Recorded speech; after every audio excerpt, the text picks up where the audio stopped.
Shalom. Shalom. Satu lagi sebelum yang ada senang cinta hari ini, mari lambai-lambaikan tangan. Mari kita masuk ke hadirat Tuhan. Kita nyatakan syukur kita kepada Tuhan atas anugerah yang selalu baik dalam kehidupan kita sehari-hari.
Puji Tuhan, saya percaya setiap kita ada sukacita. Amin.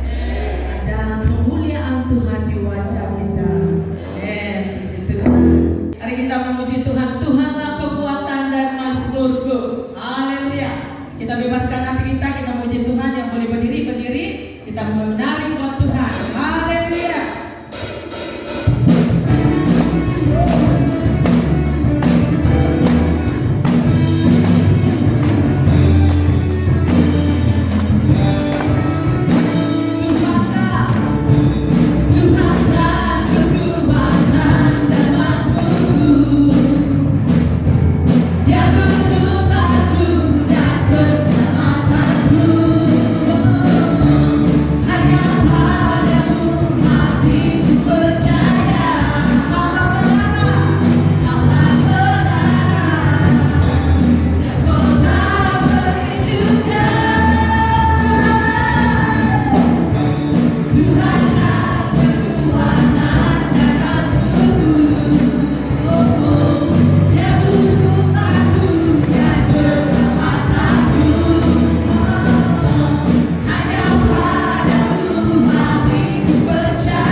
Tuhan.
Terima kasih Bapa, karena hari ini sekali lagi kami dapat bersama-sama menaikkan ucapan syukur kami kepadamu ya Bapa, dan kerinduan hati kami untuk terus tetap tinggal di dalam Engkau dan menikmati Engkau seumur hidup kami ya Bapa. Kami tahu pasti Tuhan bahwa di perjalanan hidup ini ada banyak cabaran, banyak tantangan yang kami harus lewati ya Bapa. Tapi Engkau terus tetap ada bersama dengan kami, dan Engkau terus tetap memberikan kami kekuatan dalam hal ini ya Bapa. Hari ini bila kami mendengarkan firman-Mu, biar firman-Mu ini ya Tuhan, kebenaran firman-Mu ini yang menempati seluruh ruang hati kami ya Bapa, sehingga tidak ada kekosongan ataupun tidak ada tempat bagi hal-hal lain yang tidak memuliakan nama-Mu. Terima kasih Bapa di surga. Kami dedikasikan seluruh ruang waktu pemberitaan firman-Mu dan hamba-Mu yang menyampaikan firman-Mu ya Bapa. Kami dedikasikan semuanya ini hanya dalam nama Tuhan Yesus Kristus, Tuhan kami. Semua anak Tuhan yang siap diberkati, mari kita katakan amin. Terima kasih kepada semua yang terlibat dalam pelayanan hari ini. Shalom. Selamat pagi, selamat bertemu dalam kasih Tuhan kepada semua jemaat yang sempat bersama-sama pada pagi hari ini. Kita sangat bersyukur karena kebaikan Tuhan luar biasa, kasih dan kemurahan Tuhan itu luar biasa. Kita punya pemain drum ini, satu hari nanti dia akan bermain drum di satu kebaktian yang besar. Dia akan pasti melakukan itu nanti. Tuhan akan bawa dia ke satu kebaktian yang paling besar. Jadi puji Tuhan, sangat luar biasalah semua yang melayani pada hari ini. Barisan pemusiknya dibarisi oleh beberapa penetua, 2 orang penetua dan yang lain-lain. Puji Tuhan, kita sangat bersyukurlah. Mari saya bawa kita untuk membaca satu petikan firman Tuhan yang terdapat di dalam Injil Matius.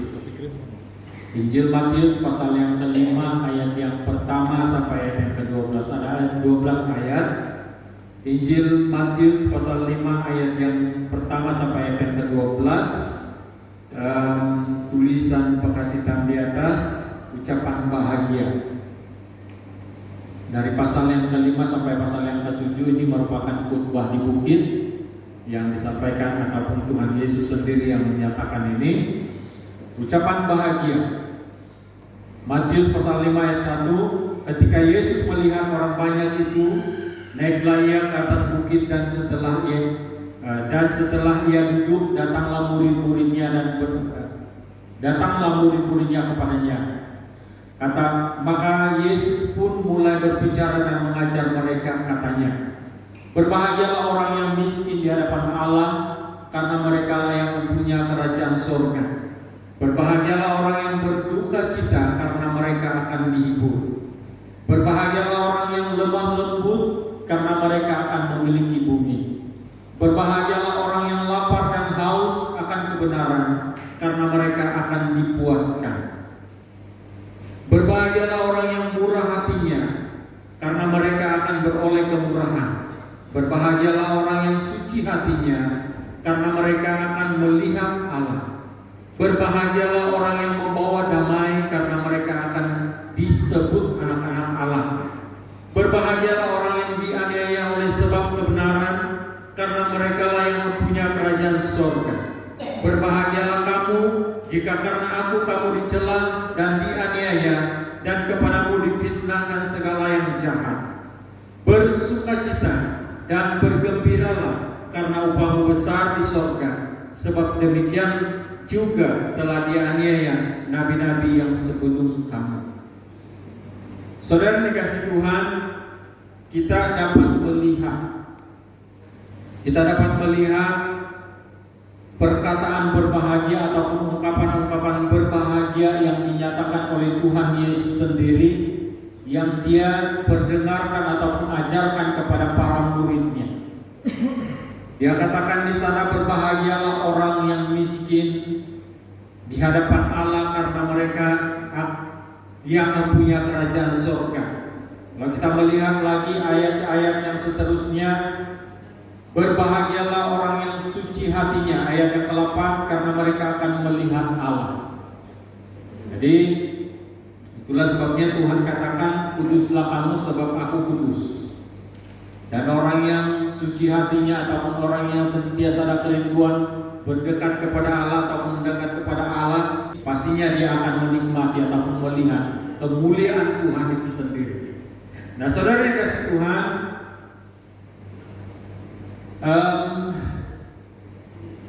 kita seringkali ataupun sudah terbiasa dengan perkataan ini yang mengatakan bahwa hidup ini merupakan suatu perjalanan, dan perjalanan yang masih panjang sesuai dengan kehendak Tuhan, sesuai dengan jangka waktu yang Tuhan kehendaki.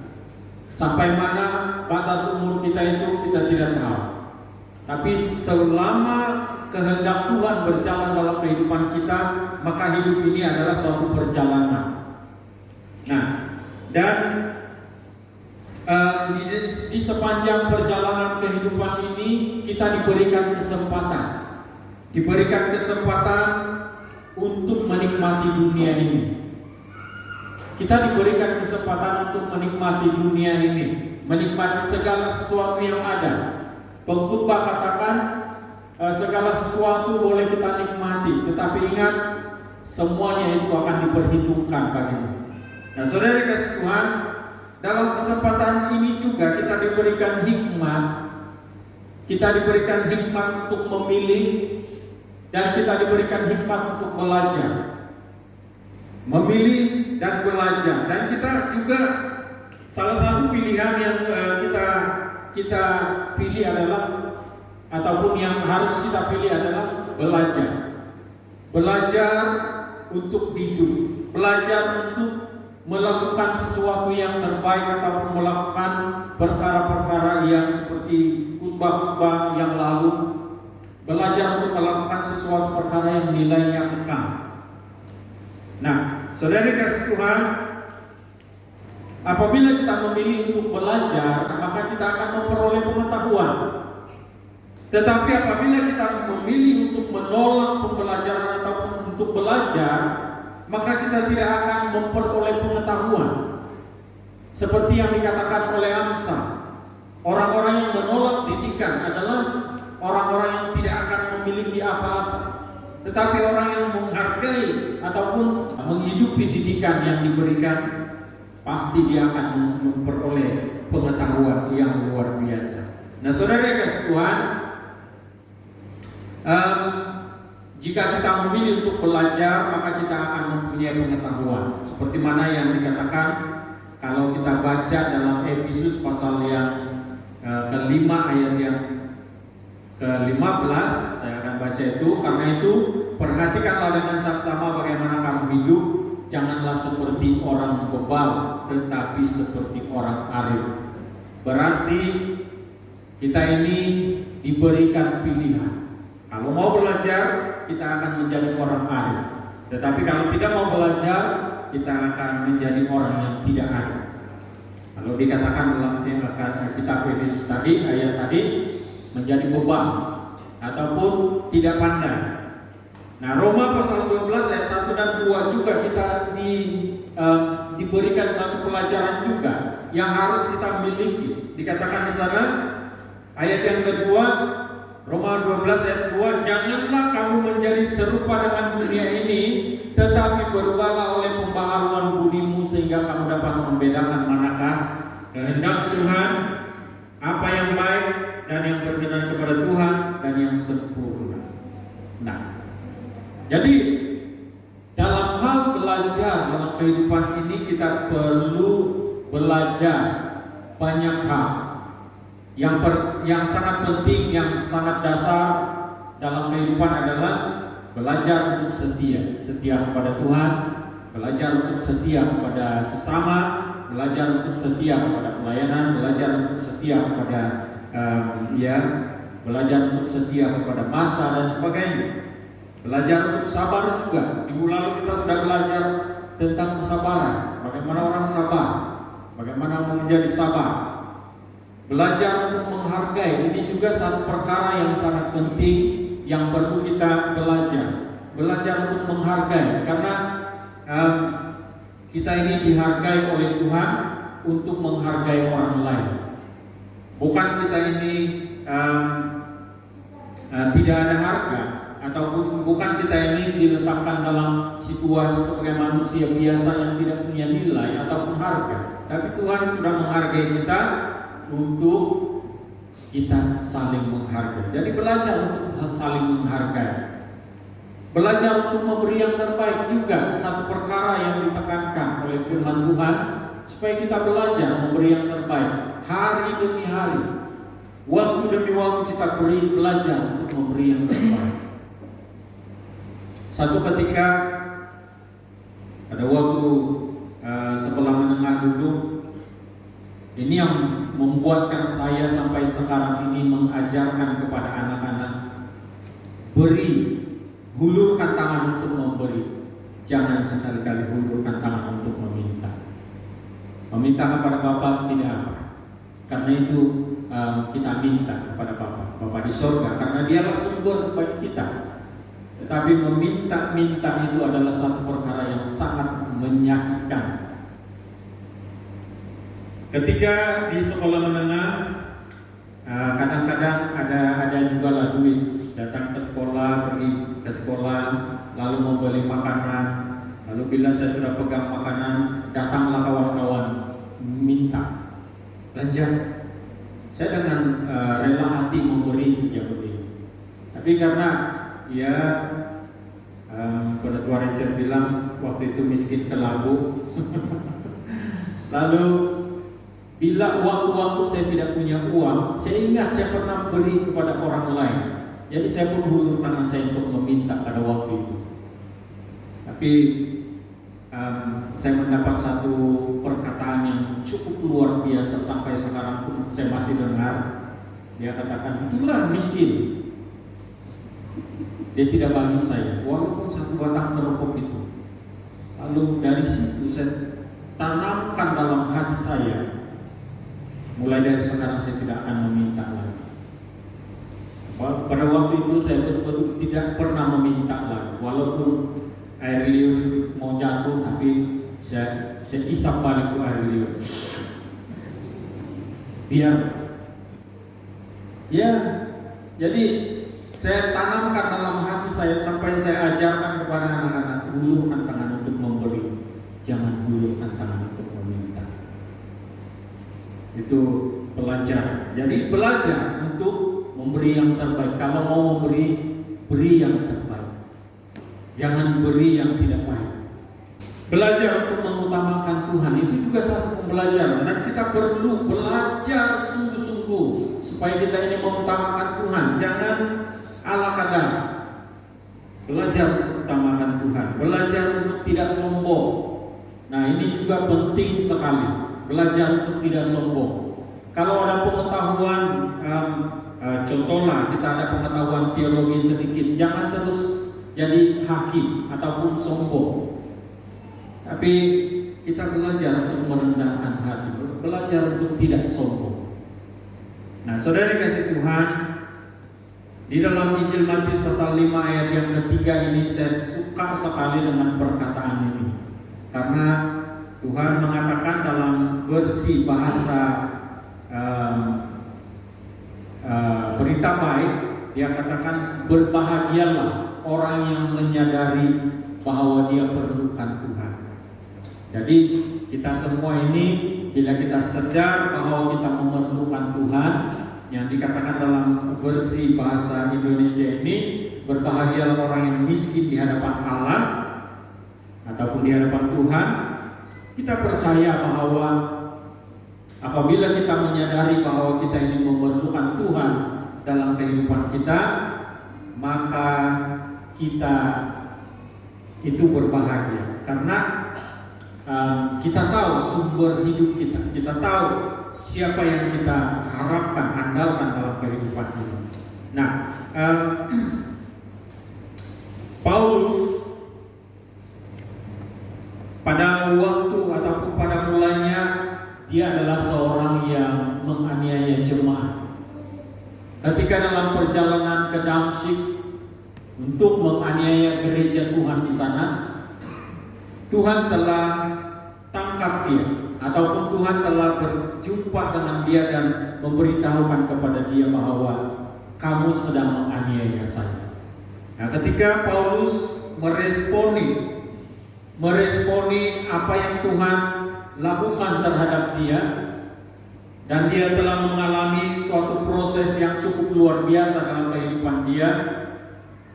Dia telah menjadi salah seorang daripada rasul ataupun murid Tuhan Yesus yang telah memberitakan Injil Kerajaan Tuhan, sehingga menyebabkan pertumbuhan iman sampai pada hari ini. Pertumbuhan gereja dan pertumbuhan iman sampai pada hari ini. Nah, apa yang menarik dalam hal ini? Karena kesadaran Paulus terhadap pentingnya Tuhan dalam kehidupan dia, maka ketika dia melalui proses dalam kehidupan dia, ketika dia melalui proses dan ketika dia menikmati proses itu, menikmati Tuhan itu dalam kehidupan dia, kuasa Tuhan dalam kehidupan dia, maka Paulus katakan, inilah sesungguhnya hidup, kehidupan yang lebih baik, kehidupan yang sebenar, kehidupan yang dalam kebenaran, kehidupan yang sangat indah. Dia katakan, ketika dia katakan itu untuk jemaat di Filipi, pasal yang ketiga ayat yang ke-7 sampai ayat yang ke-10. Saya baca ini. Tetapi apa yang dahulu merupakan keuntungan bagiku, sekarang kuanggap rugi karena Kristus. Malahan segala sesuatu kuanggap rugi karena pengenalan akan Kristus Yesus Tuhanku lebih mulia daripada semuanya. Oleh karena dialah aku telah melepaskan semuanya itu dan menganggapnya sampah, supaya aku memperoleh Kristus dan berada dalam Dia, bukan dengan kebenaranku sendiri karena mentaati hukum Taurat, melainkan dengan kebenaran karena kepercayaan kepada Kristus, yaitu kebenaran yang Tuhan anugerahkan berdasarkan kepercayaan. Yesus yang kehendaki ialah mengenal Dia dan kuasa kebangkitannya dan persekutuan dalam penderitaannya, di mana aku menjadi serupa dengan Dia dalam kematiannya. Nah, saudara yang kasih Tuhan, poin yang sangat unik ataupun istimewa yang Paulus ungkapkan di sini adalah ketertarikannya kepada Tuhan. Orang yang tidak tertarik kepada Tuhan, tidak mungkin dia setelah menjadi orang percaya, tidak mungkin dia akan terus menjadi percaya. Orang yang tidak tertarik kepada Tuhan, tapi karena Paulus ini, ketika Tuhan menangkap dia, perkataan menangkap ini kita dapat lihat ketika perjalanan Paulus ke Damsyik. Ketika Tuhan menangkap Paulus, dia melalui proses itu, proses pemulihan hati, pemulihan pikiran dan pemulihan iman. Akhirnya Paulus tertarik ataupun memang tertarik kepada Tuhan. Dan dia katakan, segala sesuatu yang kulalui, yang ku ada, yang ku miliki sebelum Kristus, sebelum saya menerima Kristus, itu semua sia-sia dan merupakan sampah dalam kehidupan. Dia katakan. Jadi ini perkataan ini merupakan perkataan yang menarik karena dia tertarik dengan Tuhan. Saudara, inilah tema yang saya mau sampaikan untuk kita pada pagi hari ini. Tertarik kepada Tuhan. Dan tema ini saya pilih karena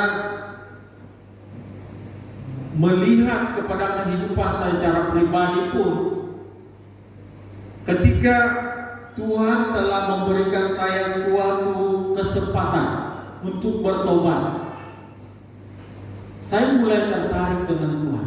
Karena ada beberapa perkara dalam kehidupan di dalam Tuhan yang tidak ada saya jumpa dalam dunia ini. Yang ada dalam dunia ini tapi tidak sempurna ataupun tidak sehebat, tidak sebaik, tidak seindah yang ada di dalam Tuhan. Nah, saudara yang kasih Tuhan, tertarik kepada Tuhan. Saya percaya kalian pun sudah tertarik kepada Tuhan, memiliki cintanya Tuhan, memiliki kasihnya Tuhan.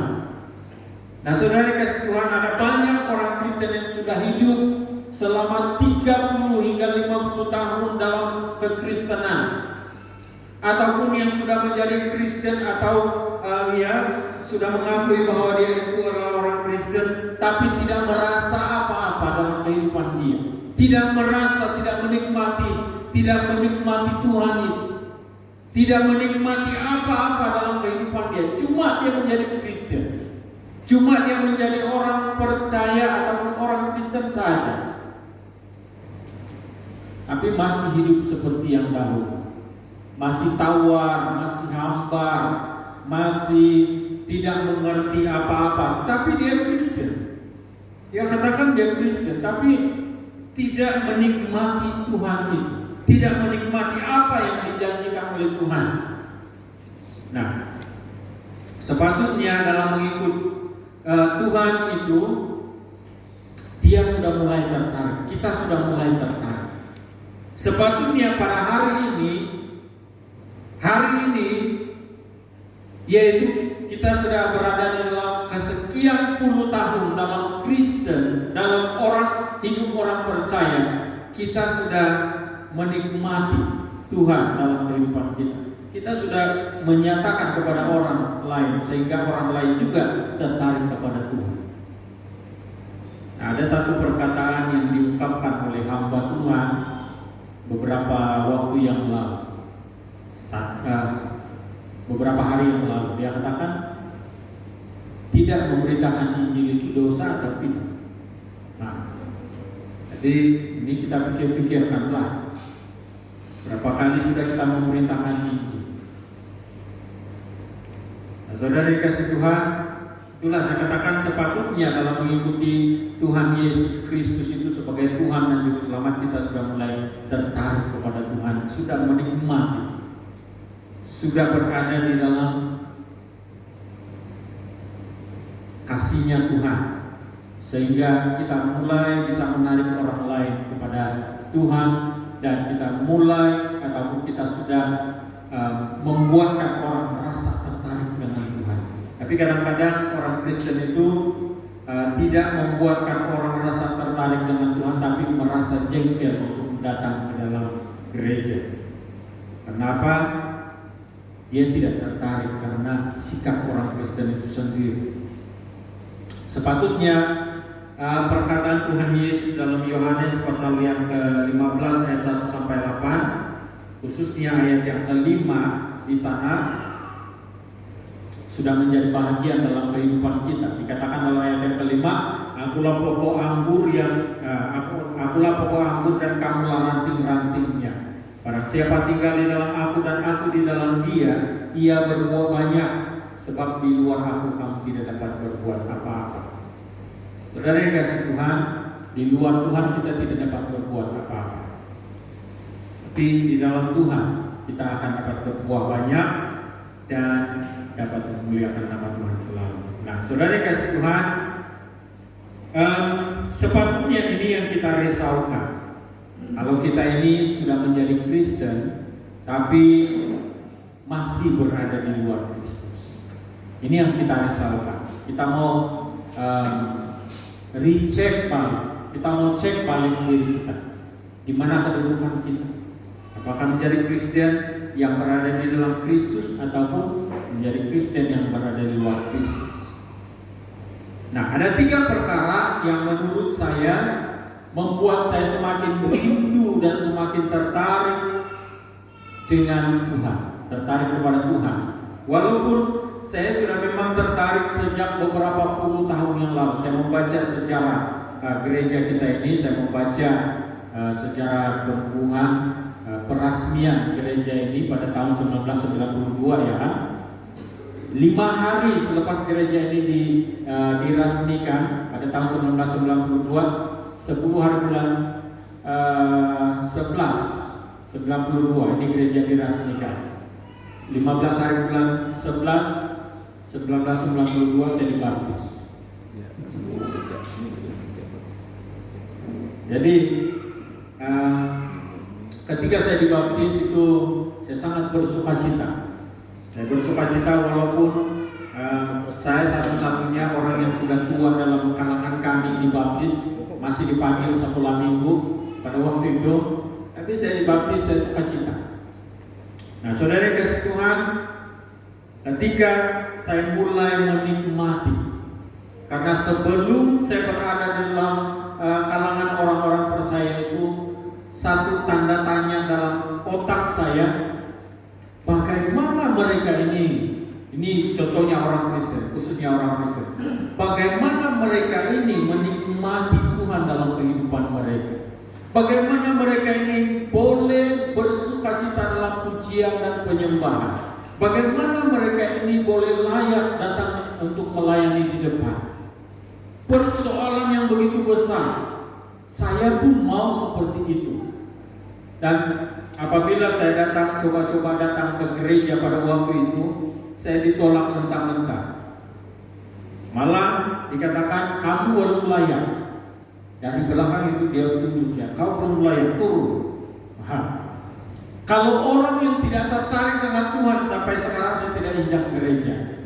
Tapi karena saya mau menikmati apa yang orang nikmati, mau menikmati, bagaimana mau menikmati Tuhan itu sebenarnya. Lalu saya mengingat 3 perkara dalam kehidupan saya yang membuatkan saya itu tertarik dengan Tuhan. Yang semuanya terdapat dalam pembacaan kita sebentar tadi dalam ayat Injil Matius pasal 5 ayat 1 sampai ayat yang ke-12. Semua ada di sini. Dan saya rangkumkan kepada 3 perkara, yaitu yang pertama, kenapa saya tertarik kepada Tuhan dan mengapa Paulus dan kita semua tertarik di dalam Tuhan. Yang pertama karena kasih-Nya. Ayat pertama yang pernah saya hafal dari dulu sampai sekarang, yang pernah membuatkan saya jatuh cinta kepada Tuhan adalah Yohanes 3 ayat 16. Itu ayat yang cukup luar biasa yang membuatkan saya tertarik kepada Tuhan. Karena begitu besar kasih Allah akan dunia ini, kasih Tuhan kepada dunia ini, sehingga Ia telah memberikan anaknya yang tunggal, yaitu Tuhan Yesus Kristus sendiri, sebagai jaminan untuk membuatkan kita berada di dalam kasih, supaya setiap orang yang percaya kepadanya tidak binasa. Nah, perkataan binasa itu bikin takut. Siapa yang tidak takut binasa? Binasa itu tentunya kita akan teringat tentang neraka. Jadi kasih Tuhan itu yang membuatkan saya tertarik dan kita semua tertarik. Karena Tuhan itu mengasihi. Dan saya mulai berpikir, siapalah saya ini sehingga saya dikasihi. Tuhan katakan kamu adalah anak-anakku yang berdosa dan kamulah yang saya cari. Saudara dikasih Tuhan, sehingga Tuhan berikan yang terbaik untuk saya dan saudara. Itu yang membuatkan kita seharusnya sentiasa ingat dan tertarik kepada Tuhan. Dan Tuhan berikan kasih-Nya untuk menyelesaikan apa yang tidak mampu kita selesaikan. Banyak hal dalam kehidupan ini yang tidak mampu kita selesaikan. Tapi Tuhan dengan kasih-Nya, Dia memberikan kita kesempatan atau hidup. Dia selesaikan apa yang kita tidak mampu selesaikan. Dia tanggung apa yang kita tidak mampu menanggung. Hukuman Dia tanggung karena Dia lihat kita ini tidak mampu untuk menanggung hukuman. Dia berikan yang terbaik setiap hari. Bukan hari Minggu saja dia bagi yang terbaik, tapi setiap hari, setiap waktu, setiap saat. Itulah sebabnya kita bersyukur kepada Tuhan, karena Dia memberikan yang terbaik dari kasih-Nya setiap hari, setiap hari. Jadi bukan pada waktu kita dalam keadaan senang saja kita mau bersyukur, tapi setiap waktu, setiap keadaan kita mau bersyukur di hadapan Tuhan, karena Dia sudah berikan yang terbaik. Dan itulah yang membuatkan saya tertarik kepada Tuhan. Karena dunia tidak mampu berikan yang ini. Dunia tidak mampu memberikan kasih yang sempurna buat saya. Karena boleh saja orang-orang yang ada di dekat kita ini mengatakan tidak memperakui kita. Dan boleh saja orang-orang yang terdekat dengan kita ini menafikan segala hak-hak kita. Tetapi Tuhan tidak. Itulah kasih yang terbesar yang Tuhan sudah berikan buat kita. Dan sepatutnya kita tertarik kepada Tuhan. Yang kedua, mengapa saya tertarik kepada Tuhan? Dan mengapa kita harus senantiasa tertarik kepada Tuhan? Yang kedua, janjinya. Janji Tuhan. Banyak janji Tuhan, dan janji itu bukan janji kosong, dan janji itu janji yang ditepati dan dilaksanakan tepat pada waktunya. Sudah tentu ini menjadi pengalaman dalam kehidupan saya secara pribadi dan kita semua pada hari ini. Lukas 11:28, Dia memberi kelegaan. Yang penting kita datang kepada Tuhan dan kita akan nikmati janji Tuhan. Itu yang membuatkan saya tertarik kepada Tuhan. Karena dunia ini tidak dapat memberikan kelegaan kepada saya. Dunia ini tidak mampu menghibur saya. Dunia ini tidak mampu memberikan saya kekuatan yang seperti ini. Tapi Tuhan Yesus yang kita sembah adalah Tuhan yang dapat memberikan, berjanji bahwa Dia akan memberikan kelegaan kepada kita. Yang kedua, dalam janjinya Dia dapat memenuhi segala keperluan kita. Inilah yang membuatkan saya tertarik kepada Tuhan. Dunia ini tidak dapat memenuhi segala keperluan kita. Kadang-kadang dapat memenuhi tapi bersyarat. Ini dunia. Tapi Tuhan Yesus tidak. Kalau kita baca dalam Injil Yohanes pasal 15 ayat yang ke-7, dikatakan, jikalau kamu tinggal di dalam Aku dan firman-Ku tinggal di dalam kamu, mintalah apa saja yang kamu kehendaki dan kamu akan menerimanya. Perkataan mintalah apa saja yang kamu kehendaki dan kamu akan menerimanya. Tapi perkataan ini menyusul setelah perkataan jikalau kamu tinggal di dalam Aku dan firman-Ku tinggal di dalam kamu. Berarti kita dituntut untuk setia kepada Tuhan dan firman-Nya. Tetap setia kepada Tuhan. Jadi inilah yang kita akan nikmat. Tuhan memenuhi segala keperluan kita. Seperti yang selalu diungkapkan dalam khotbah-khotbah sebelum ini pun, dalam janji Tuhan itu yaitu janji penyertaan, janji pemberkatan, janji pertolongan. Kalau kita lihat dalam Yohanes 4 ayat yang ke-14, apa yang dikatakan di sana? Tetapi barang siapa minum air yang akan kuberikan kepadanya, ia tidak akan haus untuk selama-lamanya. Sebaliknya, air yang akan kuberikan kepadanya akan menjadi mata air di dalam dirinya yang terus-menerus memancar sampai kepada kehidupan yang kekal.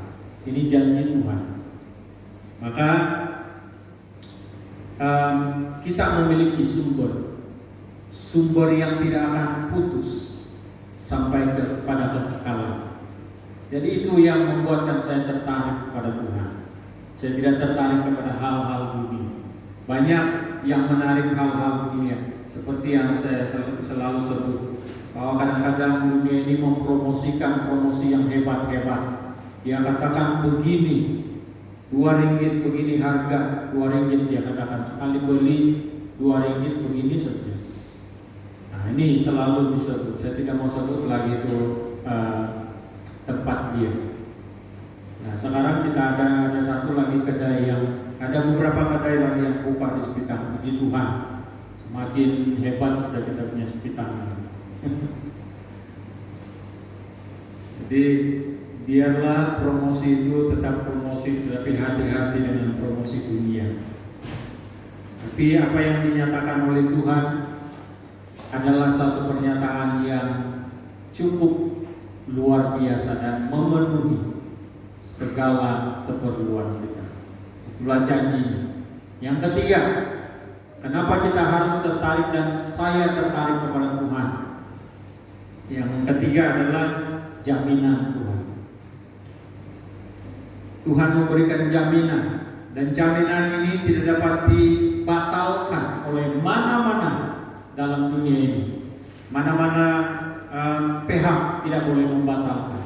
Tidak ada orang yang dapat membatalkan. Tidak ada kuasa yang boleh membatalkan jaminan Tuhan.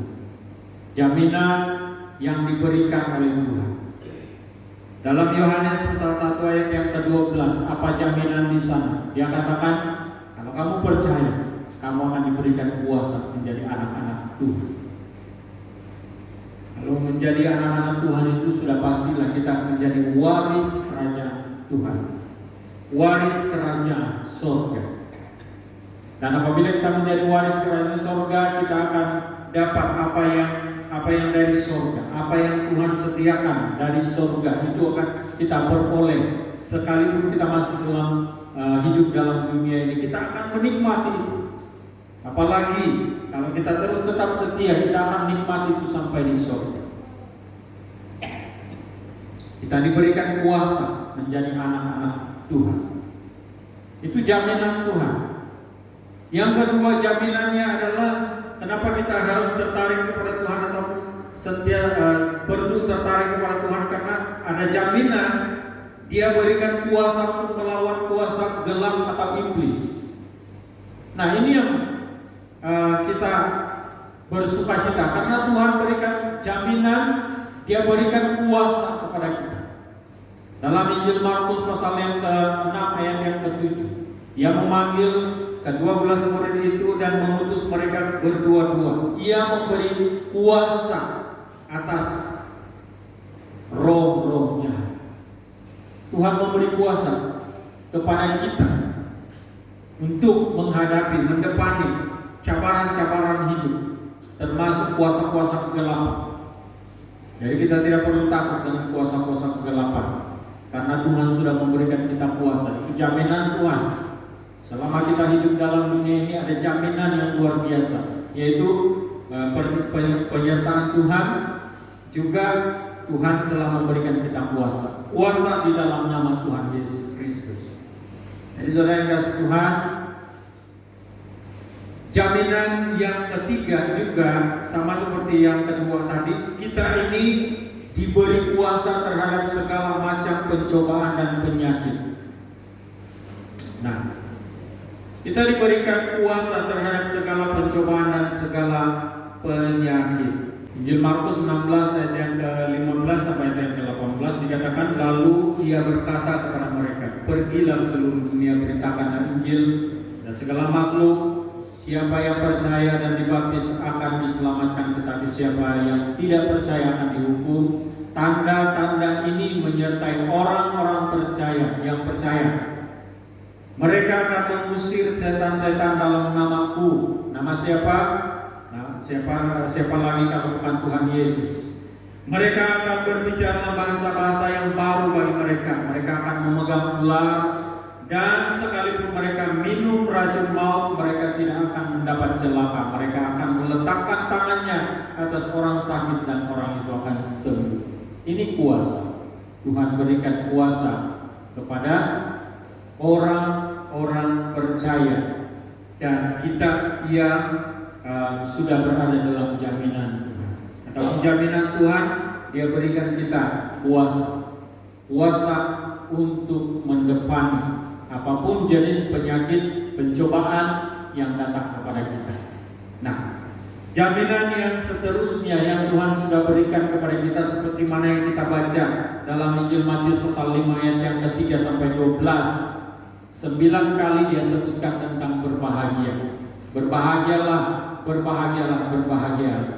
Dan yang ke-10 dia sebut tentang berbahagia ataupun bahagia adalah di bahagia ini sendiri. Kita orang-orang bahagia. Tidak disebut di sana sebenarnya. Tapi saya menyebut itu. Dan yang seterusnya disusuli dengan perkataan bergembiralah, bersukacitalah dan bergembiralah sebab upah besar di surga. Nah, saudara kasih Tuhan, itu juga yang Paulus sebut dalam 1 Tesalonika pasal yang ke-5 ayat yang ke-16 sampai ayat yang ke-18. Sampai dinyatakan di sana, Tuhan menghendaki ucapan syukur dan Tuhan mau supaya kita ini tetap bersukacita dan tetap berdoa di hadapan-Nya. Itulah yang Tuhan kehendaki. Dan inilah jaminan Tuhan untuk orang-orang percaya yang tertarik kepadanya, yang senantiasa hidup di dalam Tuhan, yang hidup percaya, hidup sebagai orang percaya di hadapan Tuhan. Ini jaminan, berbahagialah, bersukacita dan bergembira. Karena apa? Karena ada Tuhan yang menyertai, karena ada berkat Tuhan yang senantiasa melimpah dalam kehidupan dia. Dan yang terakhir, jaminan Tuhan untuk kita. Ini yang sangat luar biasa, karena dunia tidak sama sekali, dunia ini tidak akan dapat memberi jaminan ini. Tidak akan pernah dapat memberikan jaminan ini, yaitu hidup yang kekal. Inilah jaminan Tuhan. Dan ini yang membuatkan saya tertarik kepada Tuhan. Ini yang membuatkan kita harus tertarik kepada Tuhan, karena Dia katakan akan ada hidup yang kekal bagi orang-orang percaya. Yohanes 14 ayat yang ke-6. Yang Tuhan sudah nyatakan buat kita, dan ini sepatutnya menjadi renungan kita setiap hari. Mengapa saya tertarik kepada Tuhan? Karena apa? Karena yang pertama, karena kasih Tuhan. Yang kedua, karena janji Tuhan. Karena yang ketiga, karena jaminannya. Jadi ini yang kita perlu lakukan dalam kehidupan kita. Jadi akhirnya saya mau katakan, marilah kita semakin hari semakin tertarik kepada Tuhan, karena di dalamnya ada kehidupan, ada kedamaian, ada rasa aman, ada ketenangan, karena di dalam Tuhan itu ada kasih, ada janji, dan ada jaminan. Sampai di sini renungan kita pada pagi hari ini. Saya harap ini terus-menerus kita renungkan dalam kehidupan kita sampai kedatangan Tuhan yang kedua kali. Mari kita berdoa. Bapa di surga, hamba-Mu sudah berhenti berbicara, dan hamba sangat terbatas dalam penyampaian apa yang hamba sampaikan pada hari ini. Tapi hamba percaya Roh Kudus yang ada pada kami tidak pernah terbatas. Dia tidak akan pernah terbatas dan tidak menyatakan hal-hal yang tidak benar. Oleh sebab itu Tuhan, kami bersyukur Tuhan memberikan kami waktu yang sangat indah, sangat baik untuk kami nikmati sepanjang pagi ini. Terima kasih Bapa di surga. Biarlah firman-Mu terus berbicara kepada kami, berkata-kata kepada kami dimanapun kami berada. Dan kami yakin Tuhan, apabila kami diberikan kekuatan untuk menghidupi firman-Mu, maka nama-Mu akan senantiasa dimuliakan. Dalam nama Tuhan Yesus kami berdoa dan bersyukur. Amin. Oke, sampai di sini dan terima kasih untuk perhatian. Saya kembalikan kepada pengacara.